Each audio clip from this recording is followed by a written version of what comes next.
Welcome to The Buzz, the weekly sports show with all you need to know about the AIC Yellow Jackets. I'm your host, Seth Dussault, and crossover season is in full swing, so let's get started.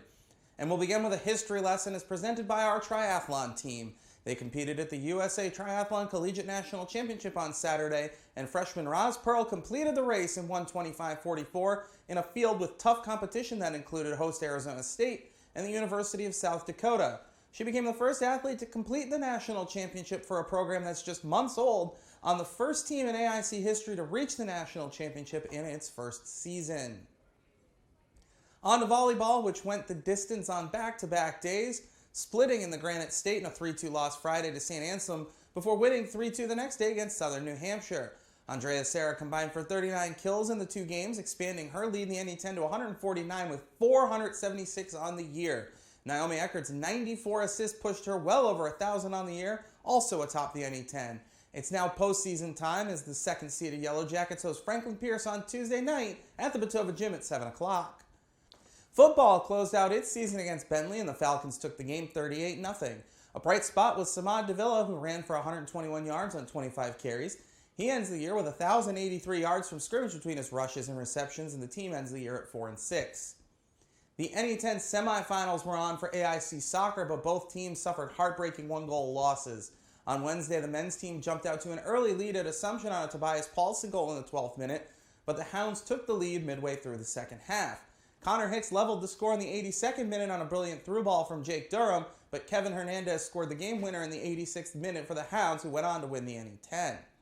On the women's side, it was a hard-fought game with Southern Connecticut, and the Owls notched the only tally of the Thursday contest as Paula Nunez scored in the 32nd minute for Southern Connecticut.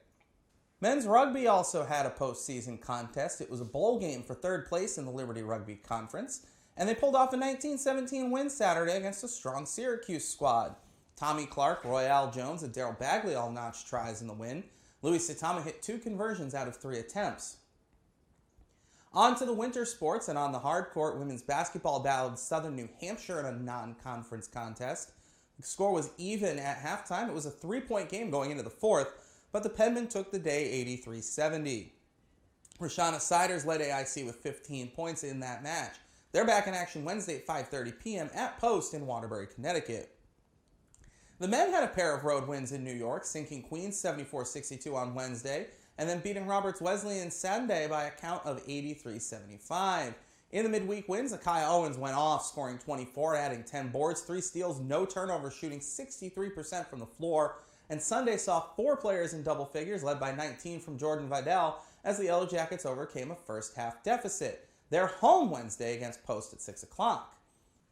The wrestling team hosted the City of Springfield Championship Sunday, finishing 4th despite a very close bout with Western New England in a 23-21 setback.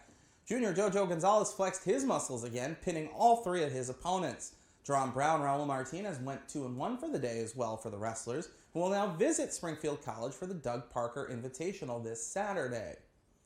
Finally, out on the ice, there was history made for the hockey team at Mercyhurst in a split. Friday's win featured a dozen goals, all by the Yellow Jackets, a program record, a 12-0 blowout. Tobias Flatterby had 2 tallies, 2 assists. Elijah Bariga had his first career hat trick. Austin Albright had 4 assists in the win, which saw Zacharias Skog tie the program wins record with his 30th success. Saturday, however, the Lakers bounced back to win 4-3 in overtime the following night, despite a pair of tallies on the power play for the Yellow Jackets. They're off this week, but next week they'll host Army West Point Tuesday night, RIT, in the weekend immediately following Thanksgiving. One sport back in action this week after a week off, cross country heads to nationals. The men's team and Katie Olding from the women's squad will look to take the crown in Sacramento, California this Saturday. And that brings us to our athletes of the week. We had 2 very deserving winners in Sarah Lowry of volleyball and Blake Christensen of ice hockey. Lowry popped off for 37 kills, 22 digs, and 6 blocks on the weekend in 2 matches, helping AIC claim a second seed for the NE10 tournament.